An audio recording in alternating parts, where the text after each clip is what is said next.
কোন দিন জানি রে প্রথম রজনী আমাদের এসে যায়। এই মাহফিল থেকে ফেরার পথে ফিরে যাব কিনা কোনো গ্যারান্টি নাই। কত বক্তা ফিরে যাওয়ার সময় কবরে চলে গেল, কোনো দিন আর তারা ফিরে আসে নাই। কত মুসল্লি মাহফিল থেকে বাড়ি যাওয়ার সময় ফিরে চলে গেল, আর কোনো দিন তারা ফিরে আসে নাই। আপনাদের এই অঞ্চলে কত মানুষকে গোরস্থানে দিয়ে দিলেন, কোনো দিন আর তারা ফিরে আসে নাই। সমুদ্রের পানি কত মানুষকে ভাসিয়ে নিয়ে চলে গেল, কোনো দিন আর তারা ফিরে আসে নাই। আগামী দিন আমরাও চলে যাব, ফিরে আসার আর কোনো সুযোগ নাই। আল্লাহ বললেন, ওয়ালা ইউআখিরুল্লাহু নাফসান ইযা জাআ আজালুহা।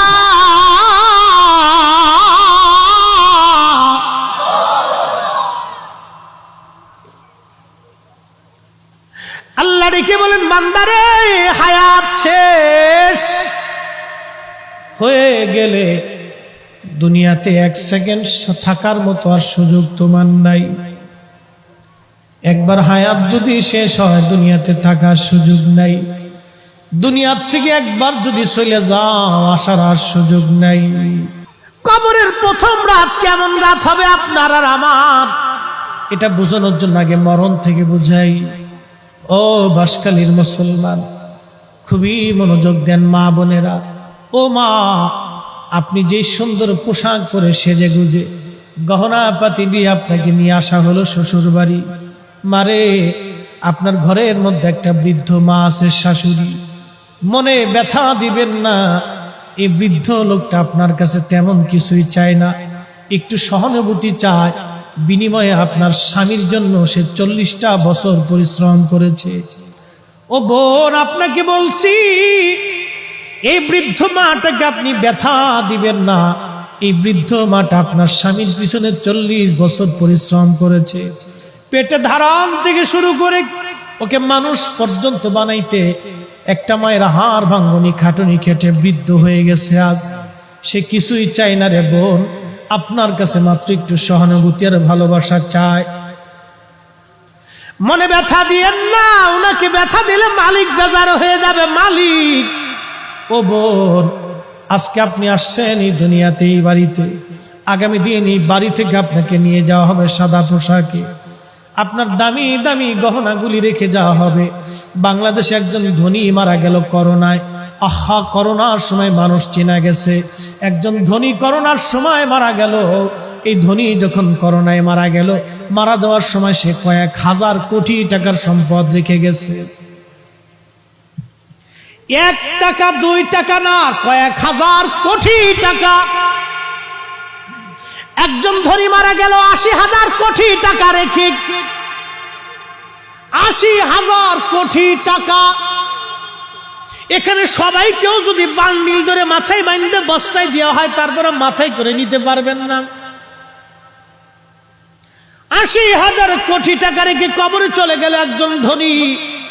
এরকম হাজার হাজার ধনীরা কোটি কোটি কোটি কোটি টাকা রেখে কবরে চলে গেল। করোনার সময় কবরে তারে নিয়ে যাওয়া হলো। ছেলেরা ওই যে সংস্থাদেরকে ফোন দিয়ে বলল, আপনারা আমার বাবার সৎ কাজ করে দেন, করোনা হয়েছে, আমরা কাছে যেতে পারবো না। স্ত্রী গেল না, ছেলে গেল না, বেটার বউ গেল না, নাতিরা কাছে গেল না। তার মানে তার জীবনটাই 16 আনা বৃথা হয়ে গেল। তার জীবনের 4 পয়সাও কোনো দাম নাই। কথা কন ঠিক কিনা? এই মরণের যন্ত্রণাটা কেমন ভয়াবহ, আপনাকে এই মরণের যন্ত্রণাটা বুঝাই। তারপরে কবরের প্রথম রাতের দিকে ফিরে যাচ্ছি, খুব মনোযোগ দিয়েন। এই কবরের মৃত্যুর যন্ত্রণা কেমন ভয়াবহ হবে তার একটা বাস্তব নিদর্শন আমি নবীর জবান থেকে শোনাই।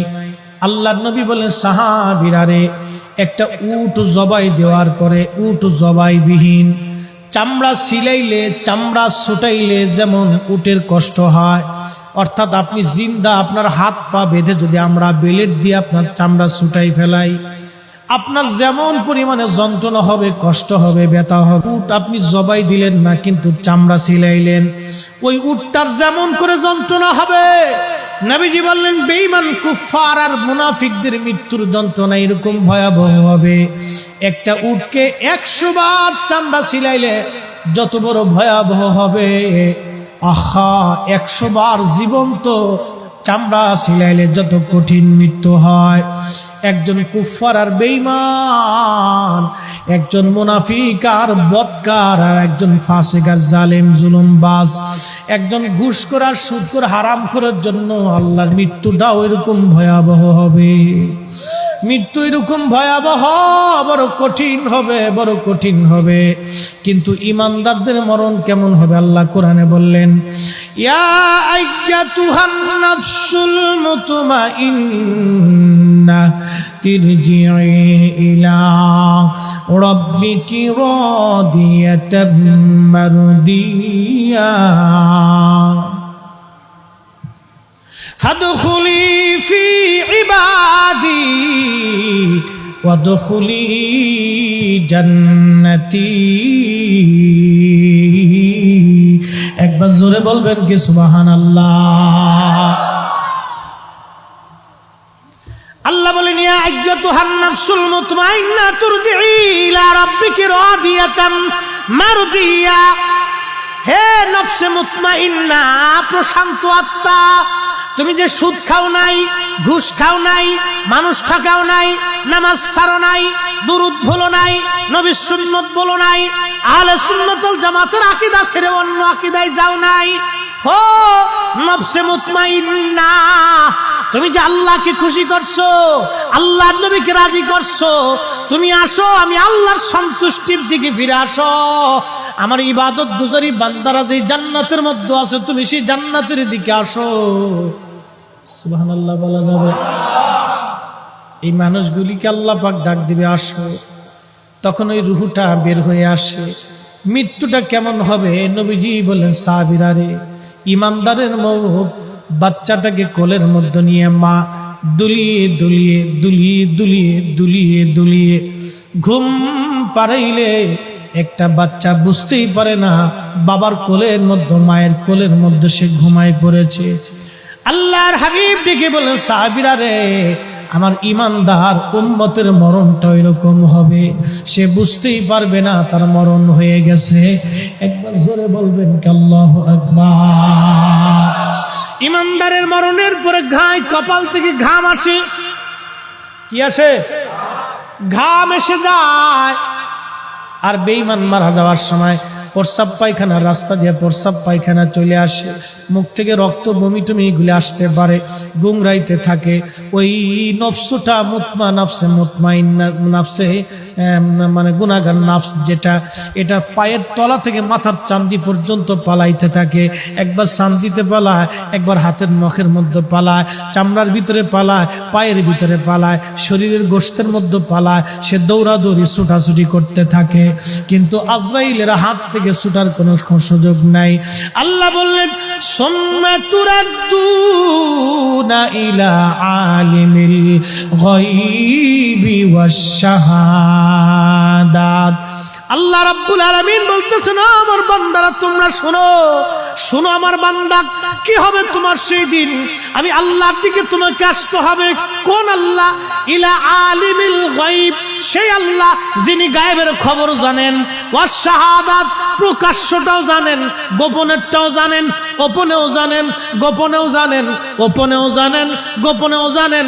জঙ্গলের মধ্যে একা একা লুকিয়ে লুকিয়ে গুনাহ করেছেন আপনি, বাথরুমে একা একা লুকিয়ে লুকিয়ে গুনাহ করেছেন আপনি, পতিতালয়ে গোপনে গোপনে জেনা করেছেন। পৃথিবীর কেউ না জানলেও আমার মালিক আমার আল্লাহ জানে, আমার আল্লাহ জানে, ওপেনটাও জানে, গোপনটাও জানে। এরপরে আল্লাহ বলতেছেন ফায়ুনাব্বিউকুম বিমা কুনতুম তা'মালুন। তোমার জীবনে কি আমল করতে, তুমি কোন কোন কাজ করতে, আমি আল্লাহ তোমাকে সব খবর জানাই দিব। তোমার ইবাদত কি ছিল, নামাজ কতটুকুন ছিল, রোজা কতটুকুন ছিল, হজ আর যাকাত কতটুকুন ছিল, আমি আল্লাহ সব কিছু তোমারে জানাই দিব। কবরের প্রথম রাত কেমন হবে? আহা কবর, কবর, কবর, কবর। ও যুবক, কবর কিন্তু যুবক চিনে না, ও বৃদ্ধ কবর কিন্তু বুড়া চিনে না, ও শক্তিশালী কবর কিন্তু আপনাকে চিনে না। হাসান বসরি রাহমাতুল্লাহ জীবনের একটা বাস্তব ঘটনা আপনাদেরকে শোনায়। আল্লাহর ওলি হাসান বসরি অনেক বড় ব্যবসায়িক ছিলেন। তিনি সোনা দানা হীরা জহরতের ব্যবসা করতেন। ওনার বন্ধুর সঙ্গে ব্যবসা করার জন্য হযরত হাসান বসরি রাহমাতুল্লাহ রোম দেশে গেছেন। ব্যবসা করার জন্য রোম দেশে গেলেন। রোম বর্তমান ইউরোপিয়ান কান্ট্রিদেরকে বলা হয় রোম রাজ্য। এই আরব থেকে রোম দেশে গেছে হাসান বসরি বন্ধুর সাথে ব্যবসা করার জন্য। রোমান সম্রাট প্রত্যেক বছরে একটা সুন্দর তাবু টানাইতেন। ওই তাবুর ভিতরে একটা কবর।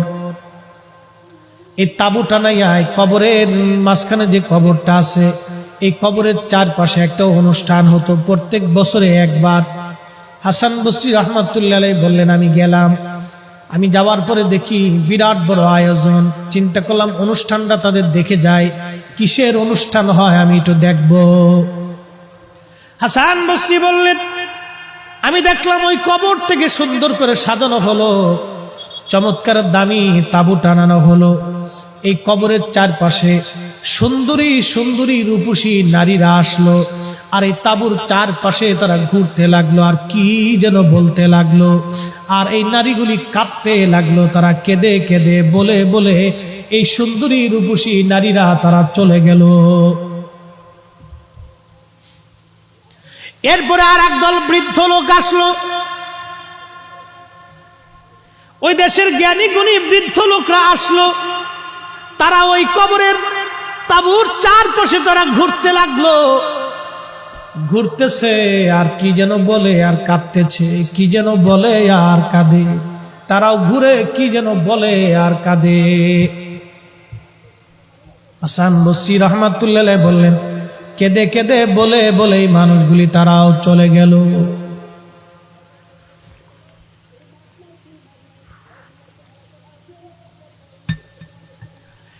এই বৃদ্ধ জ্ঞানীরাও চলে গেল।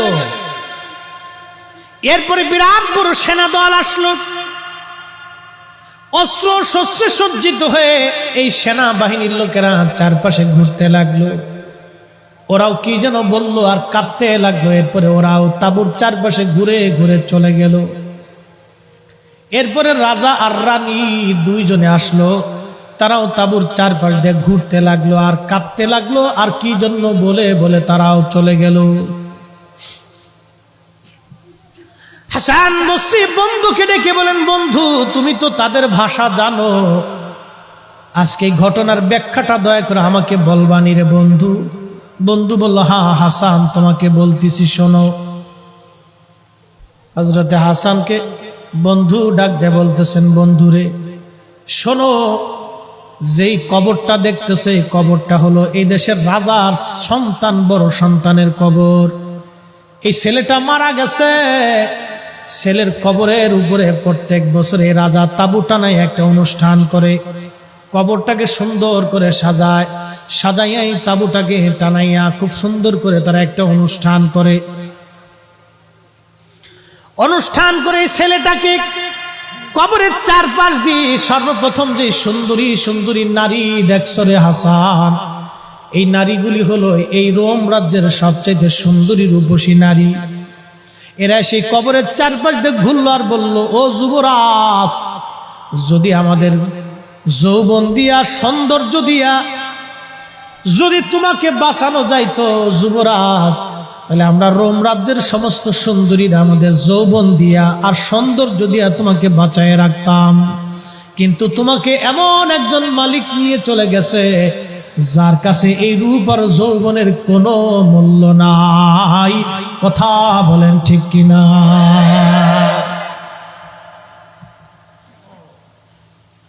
হ্যাঁ বাসকালীর মুসলমান, চেহারা দেখে আল্লাহ জান্নাত দিবে না। দেবে? চেহারা দেখে জান্নাত দিবে না। জমিদারি আর টাকা দেখে জান্নাত দিবে না। ক্ষমতার অহংকার দেখে সেনাপতি আর রাষ্ট্রপতি, প্রধানমন্ত্রী, বিচারপতি আর জজ, মিনিস্টার, ডিসি, এসপি, বিরাট বড় বড় অফিসার, অনেক বড় মক্কার আর মদিনার ইমাম, এইগুলি দেখে আল্লাহ ছাড় দিবে না। ছাড় হবে দুই জিনিসে, ইমানে আমলে, ইমানে আমলে, ইমানে আমলে। ইমান আহলে সুন্নাতুল জামাত ছিল কিনা, কলিজার ভিতরে রাসূল প্রেম ছিল কিনা। নবীর প্রেম যদি কারো কলিজার মধ্যে থাকে, ভালোবাসা থাকবে, ওই উম্মত হাসতে হাসতে খোদার জান্নাতে চলে যাবে।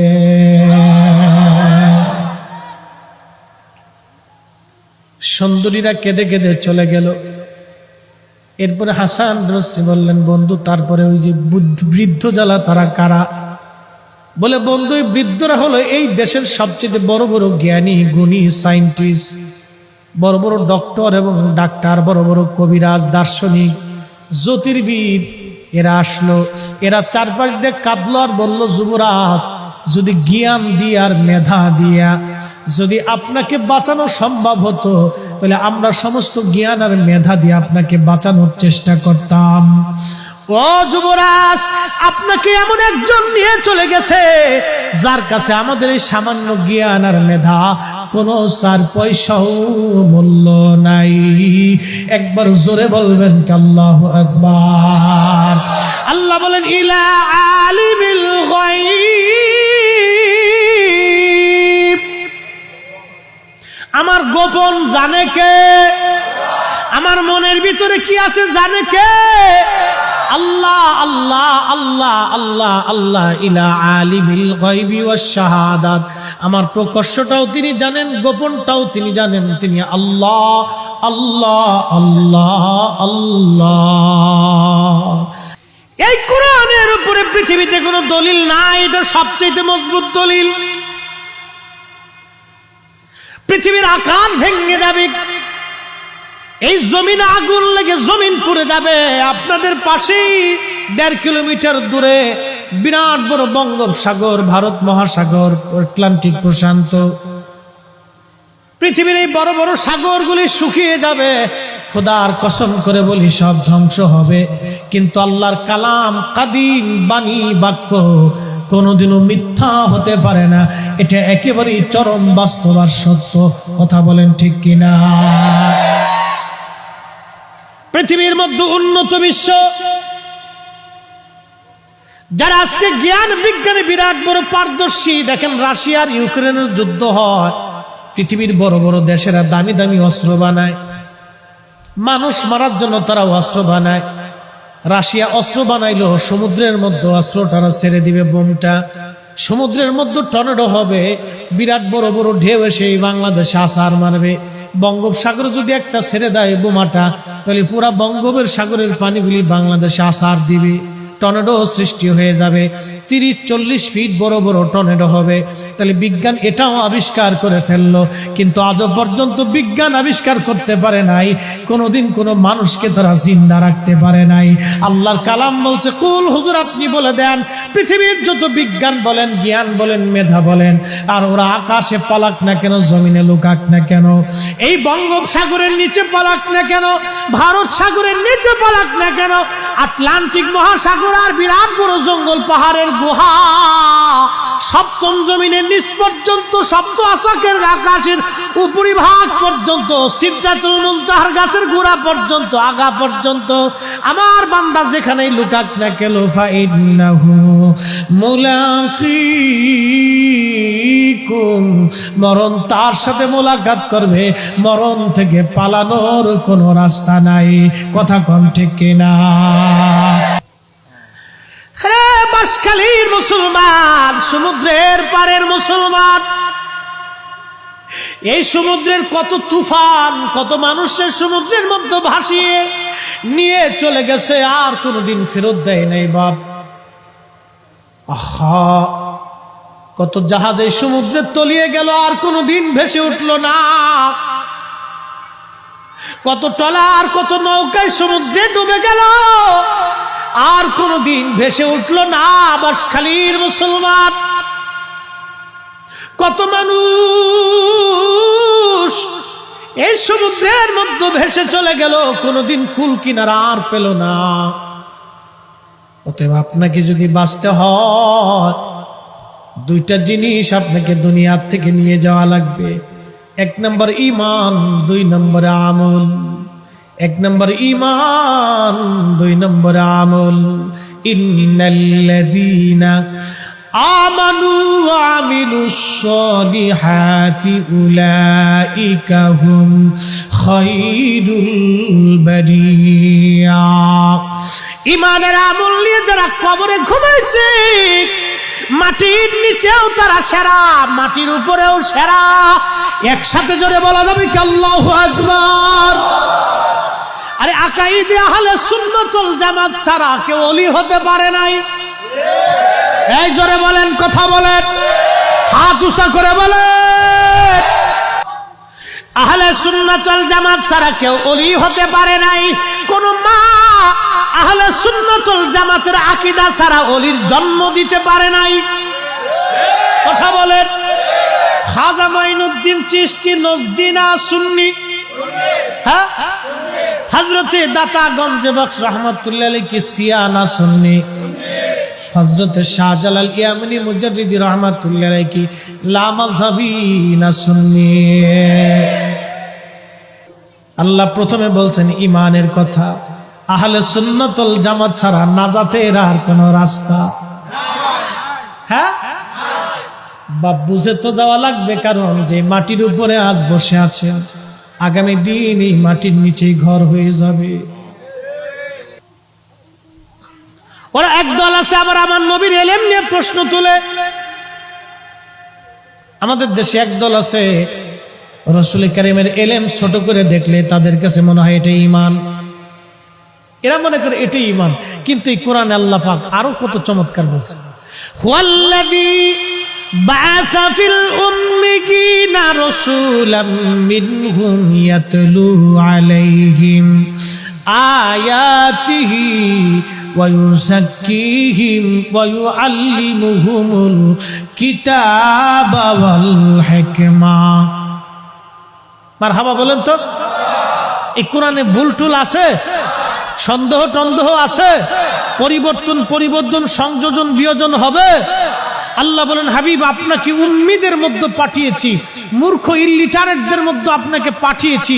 রাসূলাম মিনহুম ইয়াতলু আলাইহিম, আপনি তাদের সামনে আয়াতিহি আমার আয়াতসমূহ তেলাওয়াত করে শোনাবেন। একসাথে জোরে বলা যাবে আল্লাহু আকবার। আলিফ লাম মিম ইয়াসিন তাহা। না আরো জোরে, আরো জোরে। এদিকে আমি বানাই বলছি, তা কার কালাম? আলিফ লাম মিম তাহা ইয়াসিন নুন আলিফ লাম রা কাফ ইয়া আইন সাদ। আমি বানিয়ে বলি নাই, আল্লাহর কালাম থেকে বলতেছি। আল্লাহ বললেন ইয়াতলু আলাইহিম আয়াতিহি, আপনি নবী আমার আয়াত সমূহ তাদেরকে তেলাওয়াত করে শোনাবেন।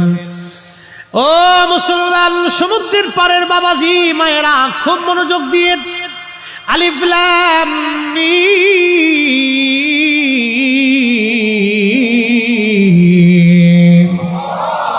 এর অর্থ কি আজ পর্যন্ত কেউ জানে?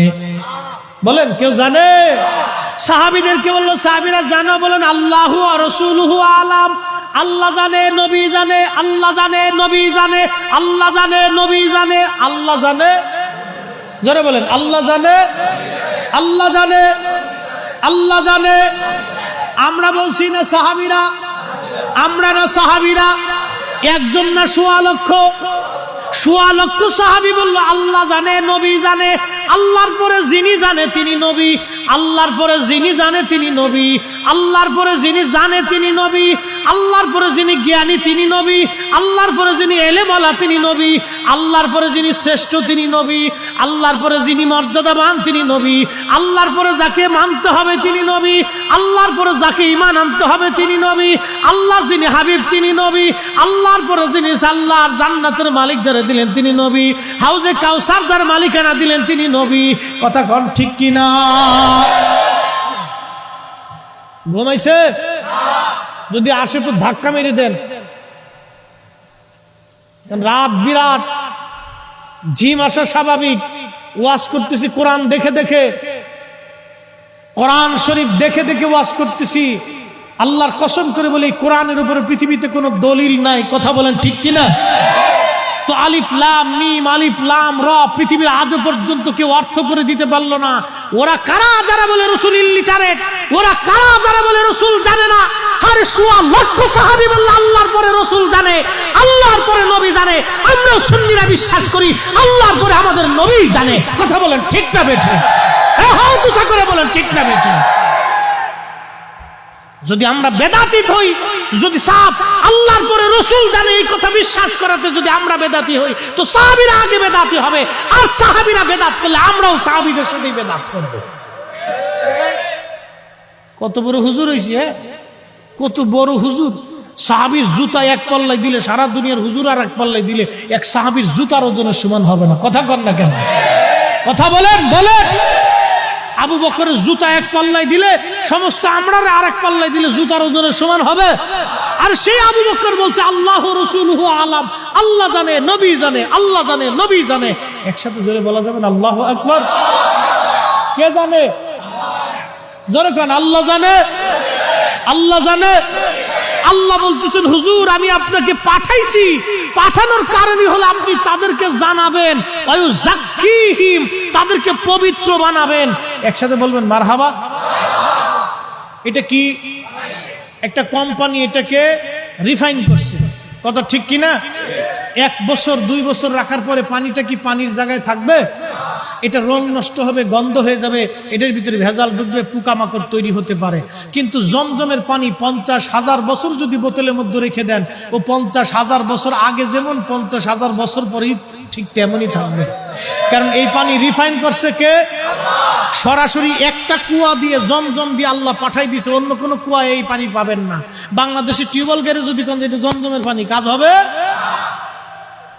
আপনাদের পাশে সমুদ্র, এই সমুদ্রের কিনারে যদি টিউবওয়েল গাড়ি দিয়ে এখন এটা জমজমের পানি, কাজ হবে? হবে?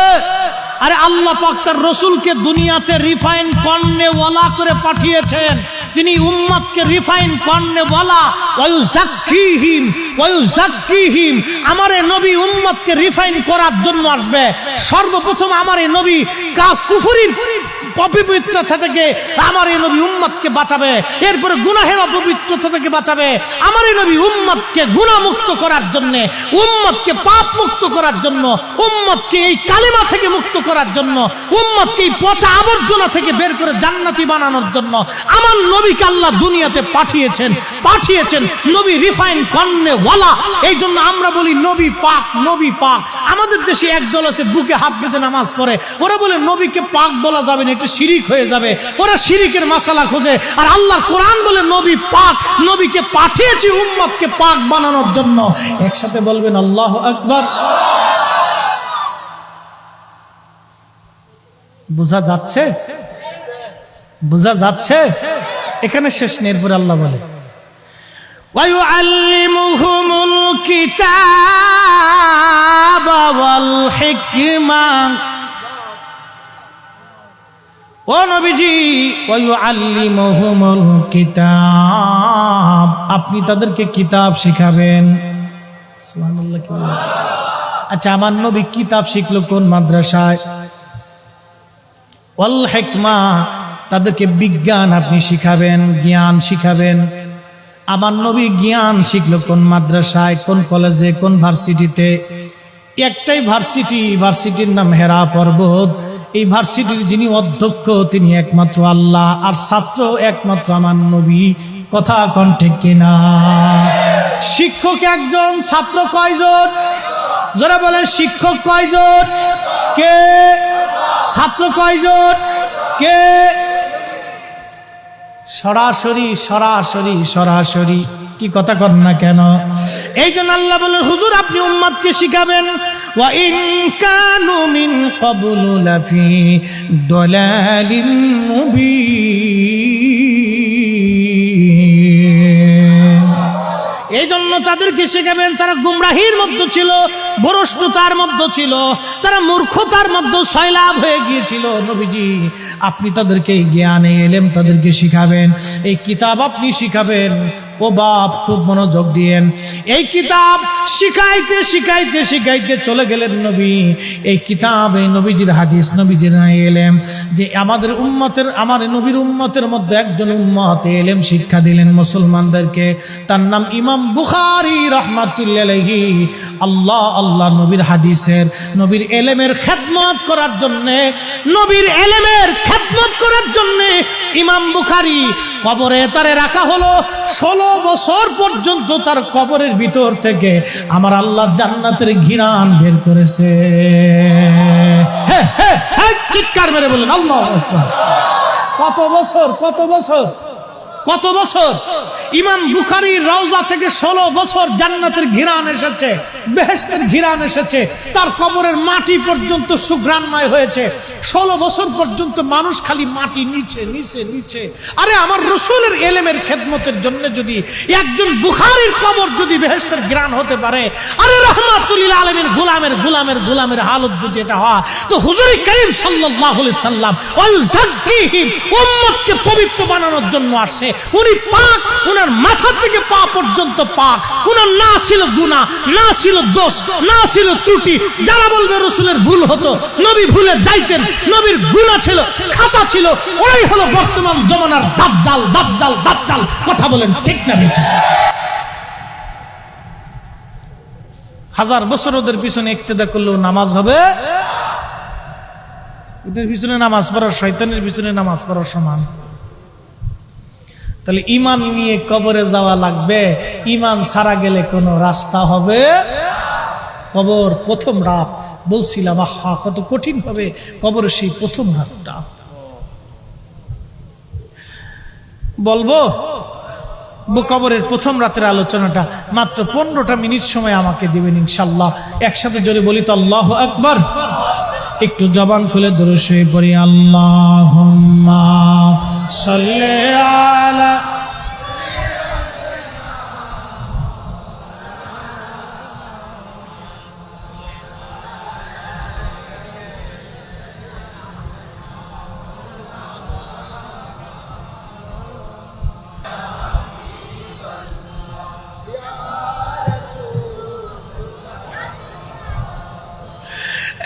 সাগর পারের মুসলমান,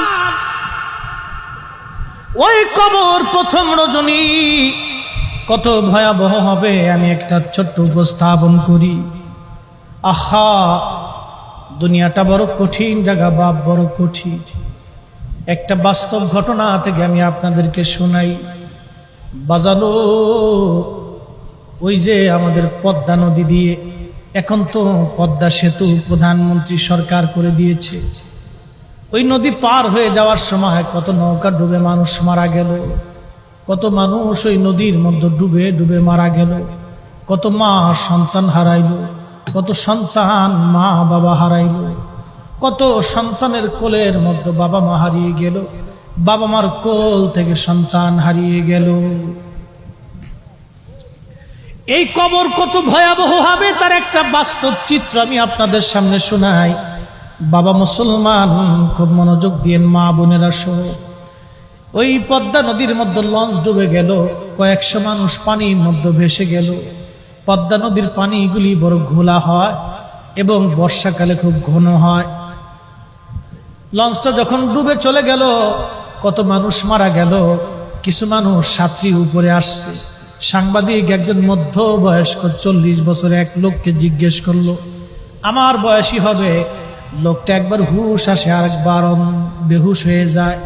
আর শুধু হুশ আসার পরে চিৎকার মেরে কেঁদে বলে, আহা আমি জীবনের সব হারাইছি, আমার কিছুই নাই, আমি একা হয়ে গেছি, আমার কিছুই নাই, আমি সব হারিয়েছি, আমার কেউ নাই। সাংবাদিক জিজ্ঞেস করলো, ভাই কে কে মারা গেছে, বলবেন কি? তখন ওই লোকটা ডাক দিয়ে বলে, সাংবাদিক আমার স্ত্রী ছিল, আমার 2টা সন্তান, একটা ছেলে আর একটা মেয়ে। চাকরিতে জয়েন করার জন্য আমরা ছুটি কাটিয়ে ঈদের বাজার, ঈদের সময় লঞ্চটা ডুবেছিল। ছুটি কাটিয়ে আমরা পরিবার সহ ঢাকায় ফিরতেছিলাম। সাংবাদিক ঢাকায় যখন ফিরতেছিলাম, এই তুফানে লঞ্চটা সাগরের নদীর মধ্যে, পদ্মা নদীর মধ্যে ডুবে গেল। আমি জানালার পাশে বসা ছিলাম, আমার কোলের মধ্যে আমার ছোট্ট মেয়েটাকে কোলে নিয়ে বসে আছি, আমার স্ত্রী আমার ছেলেটাকে কোলের মধ্যে নিয়ে বসে আছে। স্বামী স্ত্রী দুইজন পাশাপাশি, আমি জানালার পাশে বসে আছি। লঞ্চটা কাত হয়ে যখন ডুবে গেল, আমি জানালা ধরে ফেললাম। আমার স্ত্রী ঘোলা পানির মধ্যে হারিয়ে গেল, কোথায় গেল আমি আর বলতে পারলাম না। আমার মেয়েটা কোলের মধ্যে ধরে রাখছিলাম। সাংবাদিক শোনো গো, এই বাচ্চাটাকে যখন আমি আমার কোলের মধ্যে ধরে রাখছি, একটা হাত দিয়ে জানালা ধরলাম, বের হইতে আমি পারি না, কারণ প্রচন্ড তুফানে খরস্রোতা নদী পদ্মা, তারপরে লঞ্চের মধ্যে ঘোলা পানি, আমি এক হাত দিয়ে বের হওয়ার মতো শক্তি আমার হাতে নাই। চেষ্টা করলাম কিন্তু পারলাম না। তখন আমার জীবনের সাথে, আমার হৃদয়ের সাথে, আমার বিবেকের সাথে আমার যুদ্ধ লেগে গেল। আমি চিন্তা করলাম, আহা, আমি যদি এখন ছেলেটাকে মেয়েটাকে ছেড়ে দেই তাহলে আমি বেঁচে যাব, আর মেয়েটাকে যদি বুকের মধ্যে জড়িয়ে ধরে রাখি আমিও মারা যাব, মেয়েটাও মারা যাবে। কিন্তু আমি আমার কলিজার টুকরা মেয়েটাকে বুকের মধ্যে জড়িয়ে ধরে রাখছি। সাংবাদিক, আমি ওই নিজের বিবেকের সঙ্গে লড়াই করতে লাগলাম। একটা পর্যায়ে লড়াই করে করে আমি ক্লান্ত হয়ে, আমি ব্যর্থ হয়ে গেলাম, আমি পরাজিত হলাম। সাংবাদিক, আমি আমার মেয়েটাকে, ছোট্ট কলিজার টুকরা সন্তানটাকে পদ্মা নদীর মধ্যে, লঞ্চের মধ্যে ছেড়ে দিল। আহা, একটা বাবার জন্য জীবনে কতটুকু কঠিন সময় হলে নিজের সন্তানকে পানির মধ্যে চোখের সামনে ছেড়ে দিয়ে চলে আসা লাগতেছে। যেই সন্তানকে একজন বাবা মা কলিজার ভিতর থেকে ভালোবাসে, সেই সন্তানটাকে আজ বাবা নিজেই পানির মধ্যে ছেড়ে দিয়ে চলে আসতেছে। কত কঠিন জীবন, জীবনে কত বড় কঠিন বুঝেন তো। একজন বাবা নিজের জীবনের চিন্তায় সন্তানকে পানির মধ্যে ছেড়ে দিল, তাহলে এই কবরটা কত কঠিন হবে। হাসান বসরি বলতেছে, বন্ধু তারপরে ওই যে ঘটনাটা বলো তো। ওই যে সেই ঘটনাটা বলছিলাম, রোম সাম্রাজ্যের সেই যুবরাজের কবরের চারপাশ দিয়া এরপরে সৈন্যরা দৌড়াইলো, কারণ কি?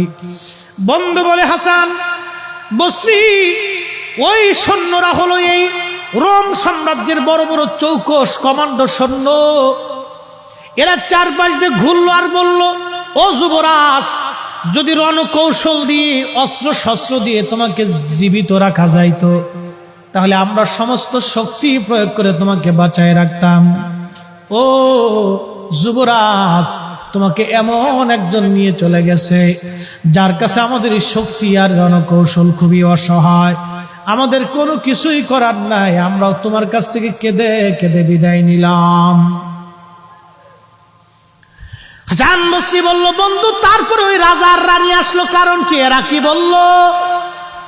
বন্ধু রেখে বলে, হাসান, এই রাজার রানী দুইজন কবরের চারপাশ দিয়ে ঘুরে আর কাঁদতেছিল আর বলতেছিল, কলিজার টুকরা সন্তান, যদি পুরা রোম রাজত্ব দিয়েও তোমাকে বাঁচানো যাইতো, তুমি আমাদের কলিজার টুকরা সন্তান, তোমাকে বাঁচানোর চেষ্টা করতাম, কিন্তু তোমাকে এমন একজনে নিয়ে গেছে যার রাজত্বের কাছে এই রাজত্বগুলি খুবই অসহায়। সুবহানাল্লাহ বলবেন? তাহলে আপনারা বলেন, সেই মালিকের কাছে আমাদের যাওয়া লাগবে কিনা? আল্লাহ কোরআনে বলেন, ইন্না লিল্লাহি ওয়া ইন্না ইলাইহি রাজিউন।